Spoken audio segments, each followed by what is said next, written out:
Halo, dengan Nana Padmo Saputra di sini, karena ini sekarang siang, jadi selamat siang buat semuanya. Saya cuma mau membuat video singkat, rencananya sih singkat aja, supaya teman-teman bisa memahami dengan lebih cepat gitu ya.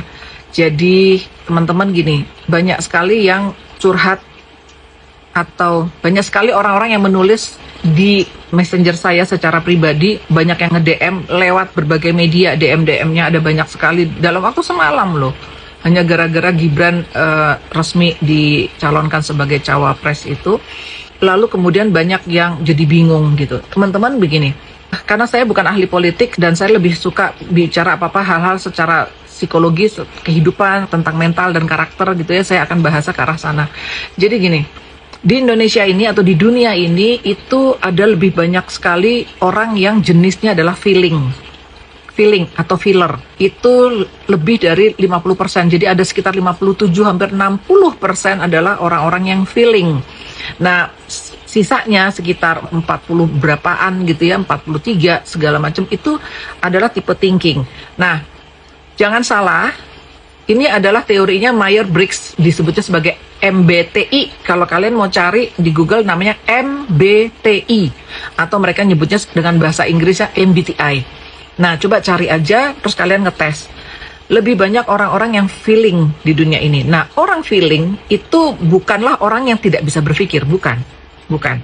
Orang feeling itu IQ-nya tetap tinggi, mampu berpikir, bisa jadi pemimpin juga gitu. Tetapi mereka mengambil keputusan tuh banyak dicampur dengan perasaan.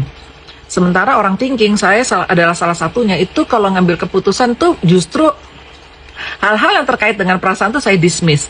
Karena buat saya ngeribetin, dan buat saya pribadi, saya nggak tahu thinking yang lain, itu membuat saya jadi tidak jernih ketika melihat sesuatu karena kaitannya sama emosi. Contoh, kalau saya adalah HRD dan saya thinking ya, itu kalau saya ngelihat ada karyawan sudah melakukan pelanggaran sampai 3 kali, saya orangnya tidak thinking too much. Orang thinking itu justru malah tidak thinking too much. Artinya ya udah pecat, peraturan perusahaan kok gitu. Dan dia melakukan kesalahan itu sudah bolak-balik di SP gitu ya, dikasih SP surat peringatan. Ya udah pecat. Kasih pesangon sesuai dengan peraturan, selesai. Gitu. Tetapi kalau HRD-nya feeling, kalau saya nih feeling, saya akan mikir, aduh kasihan, tapi kan istrinya lagi hamil dan itu anak ke-7 lagi. Nah, di situ ya. Jadi nanti kemudian keputusan adalah sudah dipahami dulu gitu kalau orang feeling ya. Nah, seperti itu. Sementara kalau saya orang thinking, saya HRD yang tinggi, saya kembali lagi nih ke mode saya akan mikir, lo udah tahu istrinya sedang hamil, mau melahirkan anak yang ke-7, kok bikin kesalahan? Kok tidak hati-hati bekerja? Ya salah-salah dia dong. Gitu, kalau salah dia kenapa kita yang harus jadi beban? Maksudnya kita itu perusahaan, kenapa harus perusahaan yang jadi beban? Gitu. Nah, ini adalah perbedaan cara berpikir orang thinking dan orang feeling. Di dalam pemilu ini dipakai lagi sama orang-orang. Jadi yang dibahas itu adalah, aduh Jokowi pengkhianat, aduh Jokowi tidak balas budi. Pokoknya hal-hal yang kembang-kembang gitu loh, kembang-kembang yang nggak esensial, sehingga orang-orang yang feeling padahal pinter ini bisa mikir. Dan kemarin tuh dulu baca berita dan tahu fakta gitu bahwa Jokowi itu membangun bangsa Indonesia sampai ke pelosok, bahwa Jokowi itu sudah mengambil Freeport untuk Indonesia demi rakyat Indonesia. Berani loh dia, belum pernah ada presiden Indonesia seberani dia. Lalu kemudian Jokowi itu juga mengurangi ekspor batu bara untuk negara-negara lain karena Jokowi melihat kita butuh. Itu sama seperti seorang bapak mengambil keputusan untuk tidak jual beras dulu karena di rumah anak-anaknya butuh makan. Itu meskipun udah dimarahin sama negara-negara tetangga ya gitu, tapi Jokowi pasang badan buat kita. Lalu kemarin nikel itu juga pasar Eropa yang butuh. Dan selama ini kita itu dengan lugunya bangsa Indonesia dan presiden-presiden terdahulu itu dengan lugunya ngejualin sumber daya alam gitu ke orang yang bikin baterai. Terus habis itu kita butuh baterai, beli dari mereka, kan lucu kan gitu. Nah, Jokowi, saya nggak tahu, Jokowi kayaknya tipe feeling, tetapi dia adalah orang yang thinkingnya kuat sekali. Dia bilangnya gini lah, kalau lu nggak punya bahan modal aja lu berani bikin baterai, kenapa kita enggak gitu loh. Kita cuma kalah teknologi, kita cuma kalah pinter aja. Cuman kan sekarang nggak mau kalah pinter. Makanya saya bawa tuh orang-orang luar negeri untuk transfer ilmu dan pengetahuan ke sini, terus membangun di sini. Itu supaya apa? Supaya orang Indonesia jadi pinter gitu. Ya, jadi Nah, tetapi orang Indonesia yang feeling-feeling itu tuh begini, aduh kita disaingin sama Cina, banyak pekerja Cina gini-gini. Loh, urusannya bukan disaingi, lo dikasih orang pintar untuk belajar. Gitu loh, ya kalau nggak mau belajar ya tersingkir dong, gimana sih ceritanya gitu kan. Ini zaman kan mau maju nih, Indonesia akan maju masuk ke abad 21 beneran yang nanti urusannya sama AI, sama robot, sama segala macam. Ya kita harus maju gitu loh.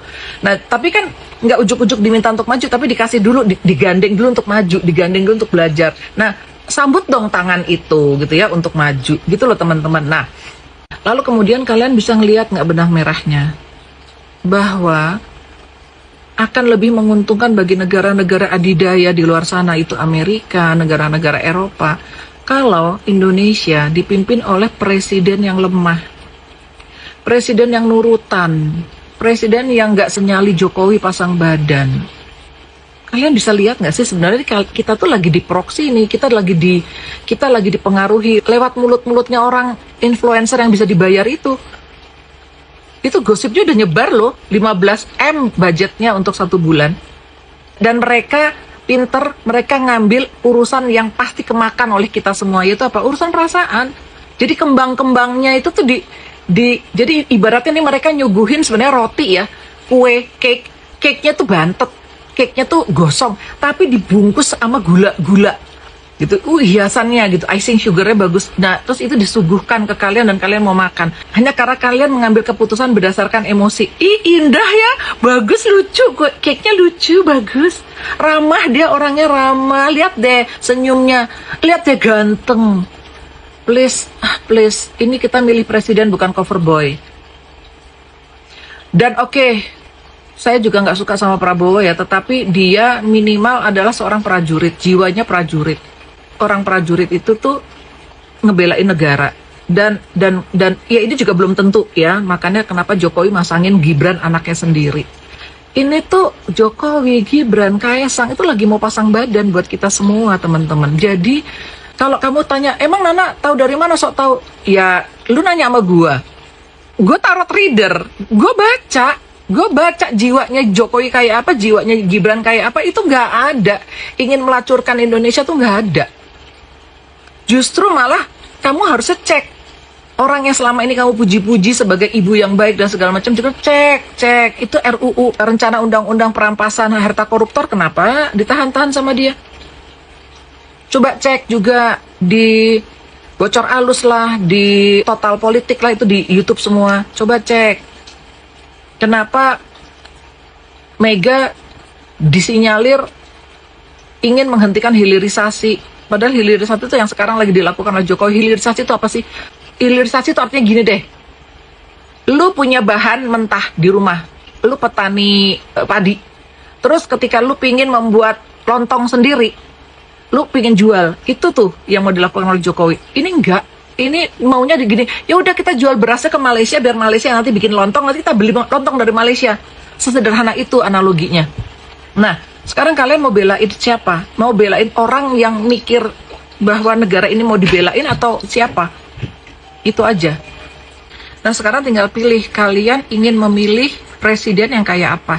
Presiden yang selama ini pasang badan buat Indonesia, atau presiden yang bahkan belum ketahuan akan bagaimana. Jadi intinya kembali lagi ya, diingat please, ini garis merah.